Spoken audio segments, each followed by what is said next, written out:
Ok. Bonjour messieurs. Bonjour. Vous me connaissez sûrement, je suis Nicolas Hahn, qu'on appelle aussi Mafé dans l'école, président du BDO Django depuis trop longtemps. Alors, je sais que vous avez déjà commencé à répondre à quelques questions, à faire quelques vos présentations, etc. Moi, je suis là pour parler de président à président. Mais dans un premier temps, j'ai demandé à tous ceux qui regardent la vidéo de s'abonner à mon Instagram. Lien dans la description. Merci Kevin pour ça. Maintenant, je vais enchaîner tout de suite. Euh, D'où vous viennent ces noms, le nom de vos listes, à chacun d'entre vous. Yes. Bah, je peux commencer si vous voulez.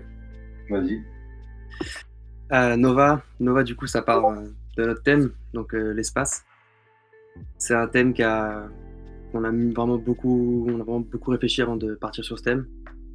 Et une fois qu'on est parti sur l'espace, bah, Nova, ça paraissait, c'était pas l'évidence, mais presque. C'était 2 syllabes, ça se crée bien, ça passe bien. Et du coup, on est parti directement là-dessus. Et ça fait quand même un bon moment qu'on a ce nom-là, qu'on a choisi assez tôt. Et je pense que c'est un beau nom de BDE. Ok, je rebondis tout de suite. Pourquoi l'espace comme thème? Pourquoi l'espace comme thème? Alors, parce que déjà, c'est un thème qui a déjà été proposé plusieurs fois dans plusieurs listes. Et c'est un thème c'est le futur. L'espace, c'est la liberté, c'est les grands espaces, ouais, le futur, l'avenir. Et je pense que c'était sympa dans le sens où nous, notre but, c'est d'arriver, de développer, d'améliorer plein de trucs, plein de points et développer de l'associatif encore plus à l'essier. Et on a fait un petit parallèle tranquille. Bah voilà, c'est l'avenir. Je pense que c'est ce qui décrit le plus. D'accord, merci. Et pour vous? Vous, c'est moi, je présume. Vous, c'est Alors, quoi? Funky, le nom, on a dû débattre un bon moment pour le trouver parce que on a choisi un thème qui est le retrowave, qui est assez vaste. Et on s'est demandé qu'est-ce qui, dans tout ce qui était avant, faisait kiffer tout le monde parce que c'est l'objectif de notre livre, faire kiffer les élèves. On a pensé à la funk. Quand on étudie un peu l'histoire de cette musique, c'est quelque chose qui a permis aux gens de se libérer, d'être heureux. Et on a essayé aussi de briser, comment dire, la malédiction des BDE qui ne s'appellent pas en haut, comme Django ou Fuego ou Macao. Donc voilà, c'est comme ça qu'est né Funky. D'accord. Et pourquoi la funk comme thème? Bah, la funk n'est pas le thème. La Le rétro-wave. retrowave. Et le retrowave, c'est assez vaste, ça comprend tout ce qui est l'art d'avant, en fait, que ce soit la musique, le cinéma, les vidéos, vraiment tout ce qui nous est kiffé avant, en fait, même les jeux vidéo, comme les jeux vidéo d'arcade qu'on jouait quand on était plus petit. Et vraiment, on a choisi ce thème-là parce que il est vaste et il permet à tout le monde de trouver quelque chose qui l'intéresse dedans, en fait.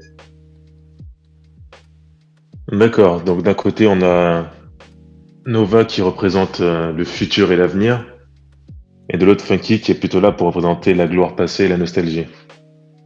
J'aime bien les expositions comme Pas ça, c'est vraiment la toujours. nostalgie, parce que le retrowave, tu vois, c'est aussi quelque chose qui est plutôt, on utilise ce qu'il y a eu avant pour faire mieux maintenant. Parce que dans le retrowave, on voit bien qu'avec les couleurs, les néons, etc., on est aussi vers quelque chose qui est aussi un peu futuriste, mais qui utilise le passé pour se construire.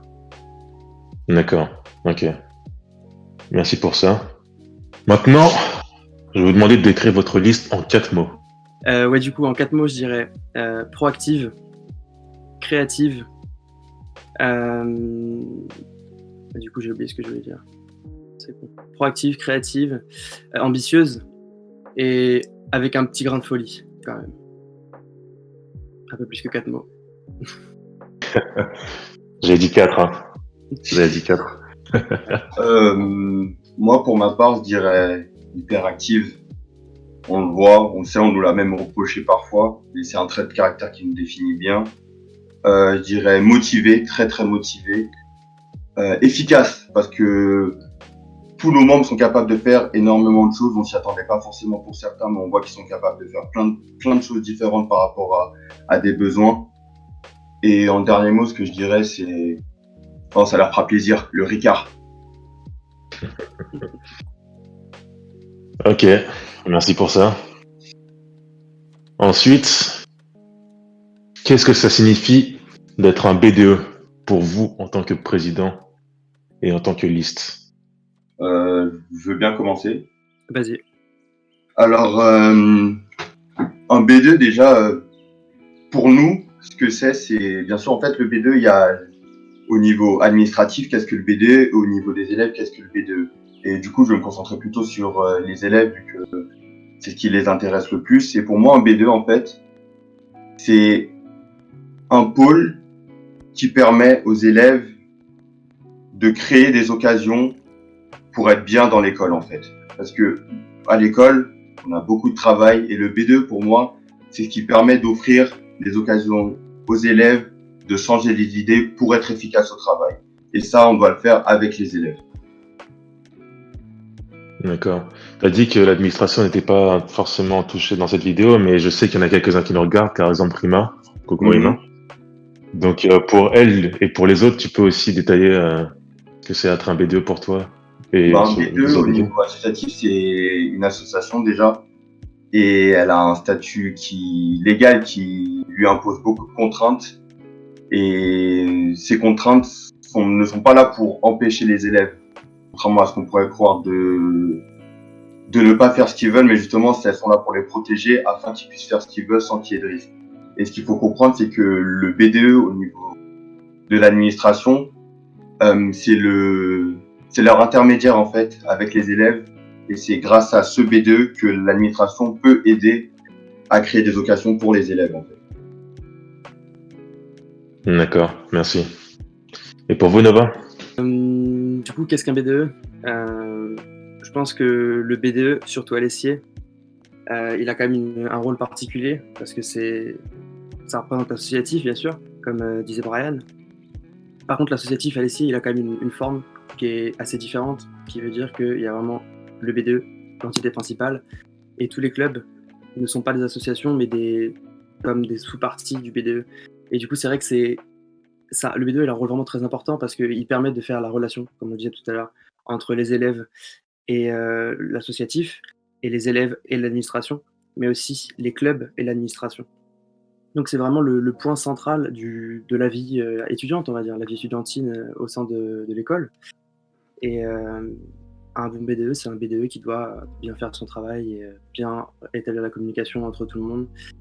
Et effectivement, ça passe aussi par produire des événements de qualité, faire en sorte que les étudiants qui passent beaucoup de temps à l'école, déjà pour les cours, veuillent y rester encore plus et veuillent pas y vivre, mais le soir, en rentrant des cours, en sortant des cours, la première réaction, ça doit pas être « bon, je rentre », ça doit être « bon, je reste un petit peu de temps ici parce que c'est sympa ». Et je pense qu'il y a beaucoup de choses, on pourrait vraiment parler des heures là-dessus, mais il y a plein de points là-dessus qui sont super importants. Le BDE, c'est le centre de la vie étudiantine. Ok, merci. Alors j'aime bien la prochaine question. Lorsque j'ai présenté cette question-là à mon bureau, ils n'ont pas réagi, j'étais un peu surpris. Parce qu'elle me fait beaucoup rire. Pourquoi votre équipe est meilleure que celle d'en face?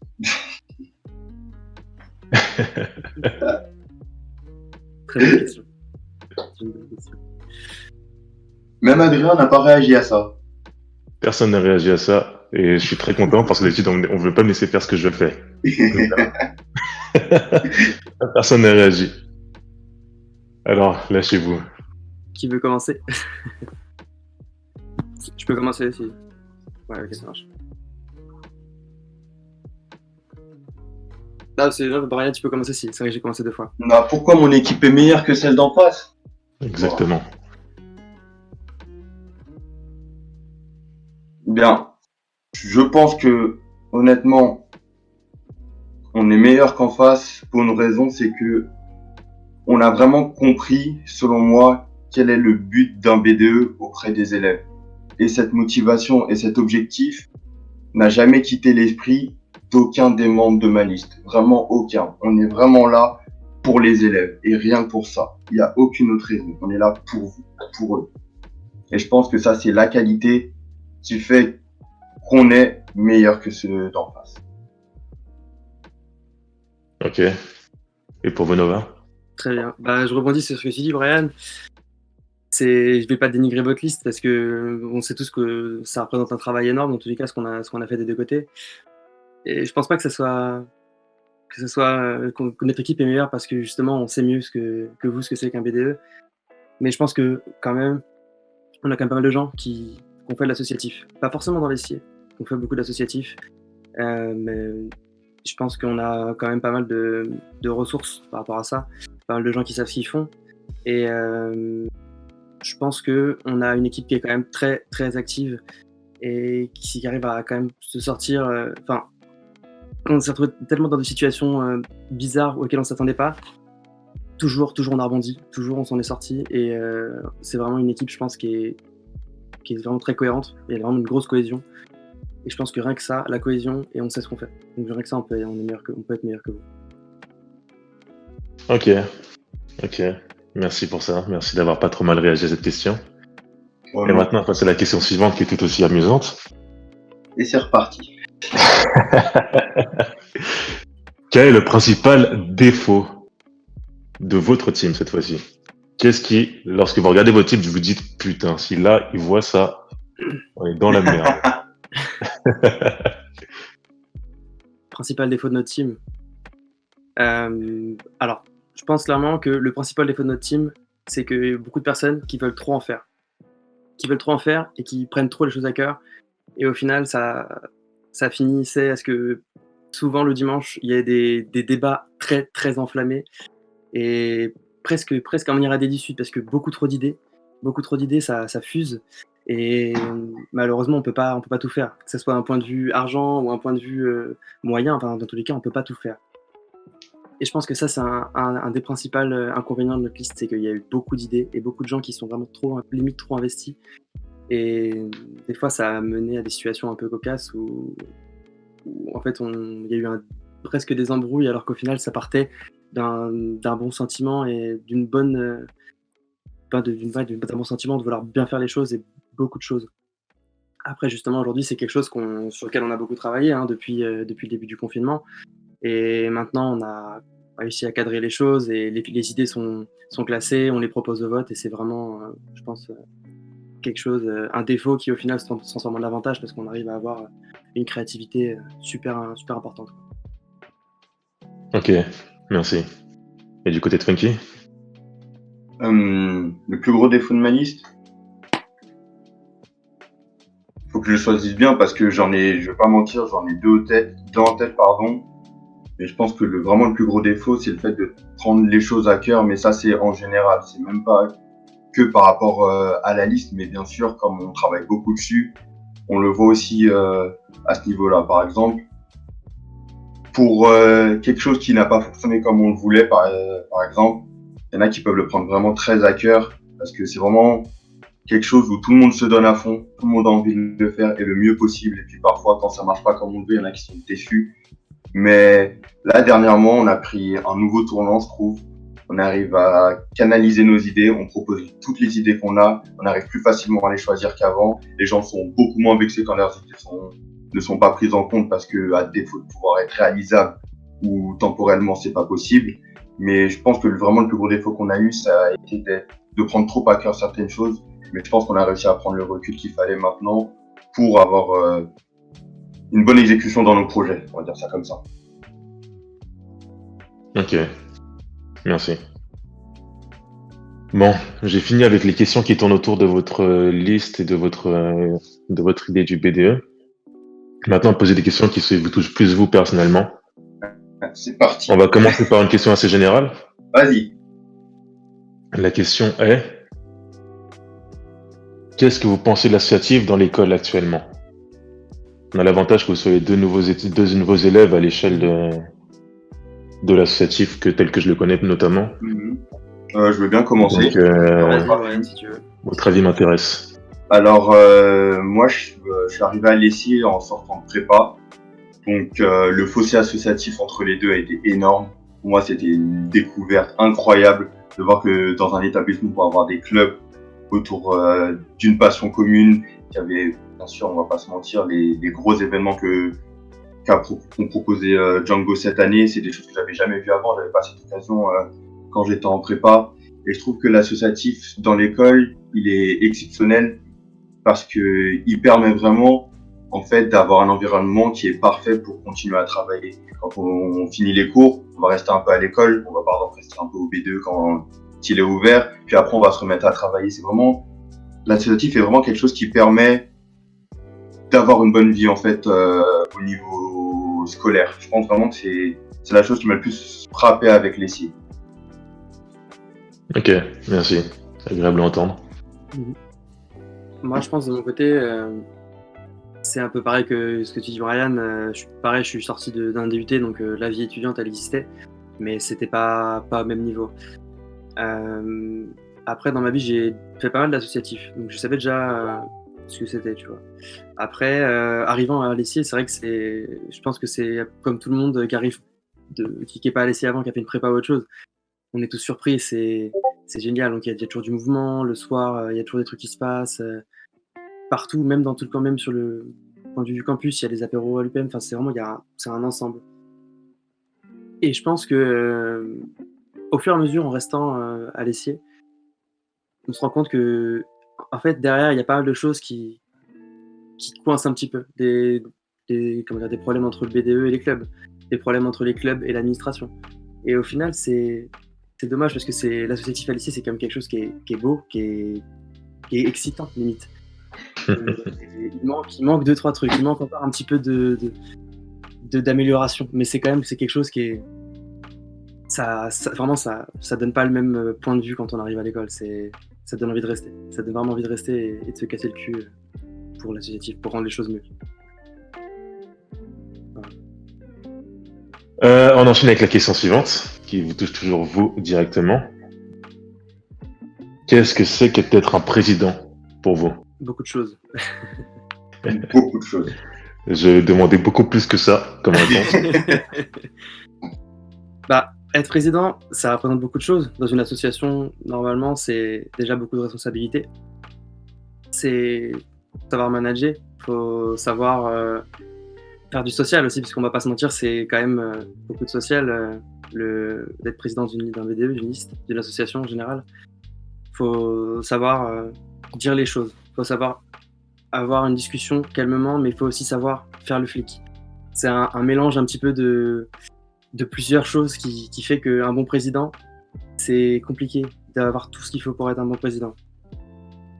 Après, c'est vrai qu'au niveau de l'ESSIE, c'est encore plus spécifique qu'un président d'association lambda, parce qu'il y a encore, il faut rendre compte, en plus de tout ce qu'on fait, à l'administration. Et c'est un point qui n'est pas forcément des plus attrayants, mais c'est quand même le truc qui est important. C'est l'administration. Brian, tu le sais, on sait tous, on a déjà plein de réunions avec l'administration alors qu'on est encore en mandat. Et voilà, il y a ça, faut savoir avoir la tchatche un peu, il faut savoir négocier parce qu'on se retrouve souvent à négocier avec des entreprises avec qui on travaille parce qu'ils ne sont pas forcément toujours réglo vu qu'on est une association d'étudiants.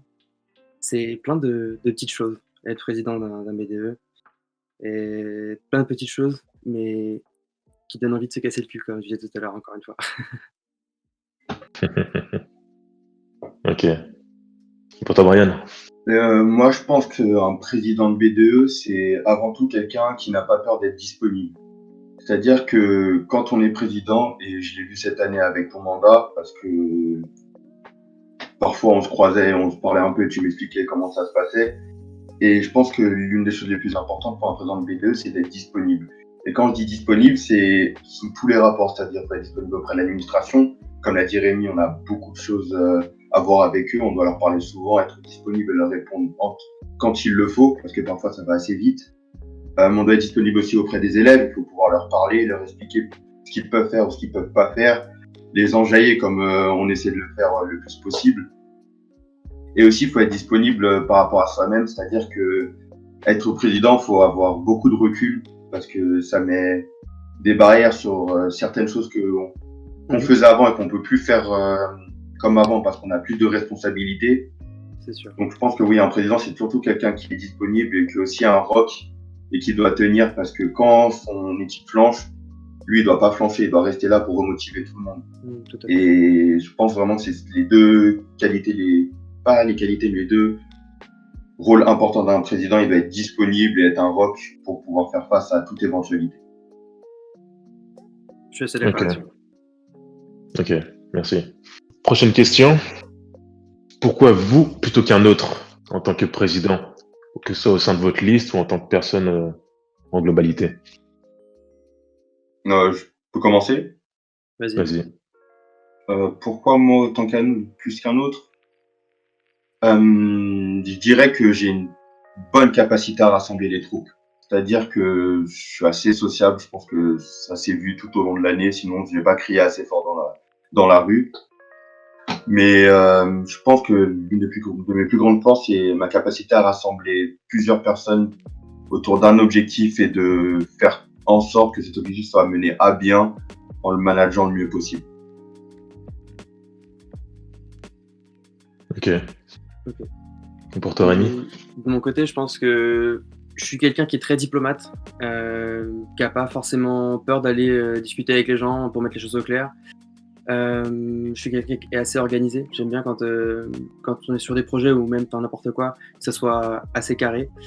Je suis aussi quelqu'un qui... Comment dire?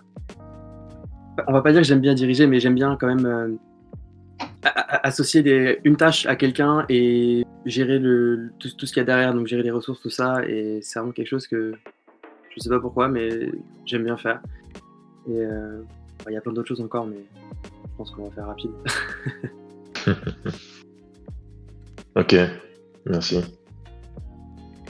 Ensuite, question qui me tient à cœur parce que c'est toujours une claque une fois qu'on est élu. Comment est-ce que vous voyez la vie de président dans Chargé. votre imaginaire? Chargé. C'est-à-dire? Je pense pas que ce soit... ça donne envie de l'extérieur, mais je pense qu'une fois qu'on y est, on réfléchit longuement à pourquoi on est là. Parce que, rien qu'en ayant déjà eu des postes dans une association, sans avoir été président, je sais que c'est quand même quelque chose qui est prenant. Et on le remarque quand on est en période de liste, c'est que c'est quelque chose qui est prenant. Ça prend beaucoup de temps, juste en période de liste. Alors en période B2, c'est pire. C'est tout le temps être disponible le soir, parce que souvent, là où tout le monde est disponible pour discuter des projets, c'est le soir. Il faut pouvoir répondre aux mails de l'administration à n'importe quelle heure, parce que des fois, même le week-end, on reçoit des petits mails de Madame Pilot, par exemple. Après, il faut savoir faire la part des choses entre son travail de président, les cours, et pour les alternants, en plus, il y a la partie travail. Donc, c'est déjà cours-travail, c'est quelque chose qui s'allie très facilement. En rajoutant le rôle de président, c'est vrai que c'est un rôle qui n'est pas à prendre à la légère, et ça prend du temps, c'est sûr. Et c'est sûr qu'on n'a pas la même vie pendant un mandat. Ok.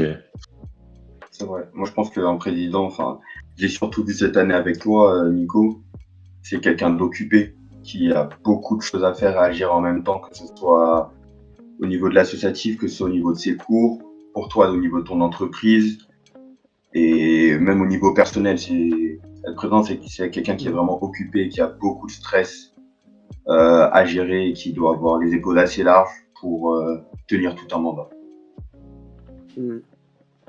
Ouais, c'est quelque chose sur lequel j'aimerais réagir parce que je trouve que c'est un point important. Parce que j'ai été président avant vous, en tant que président de liste et ensuite en tant que président en mandat. Et il y a vraiment un décalage énorme entre ce qu'on peut vivre en liste et ce qu'on peut vivre en tant que BDE en titre. Et c'est vrai que vous avez parlé de faire la part des choses entre le boulot, le président, le taf que vous allez fournir en cours, voire le taf que vous avez à fournir en entreprise si vous êtes alternant. Mais c'est vrai que la proportion que ça prend sur la vie personnelle, elle est non négligeable. C'est quelque chose auquel on pense pas forcément au début. Mais c'est une réalité, une vraie réalité. Et c'est important de savoir faire la part des choses. C'est quelque chose qu'on apprend à faire au fur et à mesure. On le fait plus ou moins bien, j'imagine, parce que ça reste un poste à responsabilité. On peut pas, une fois qu'on est BDE, une fois qu'on est président, on peut pas s'en défaire, ça marche pas comme ça. Ouais, c'est sûr.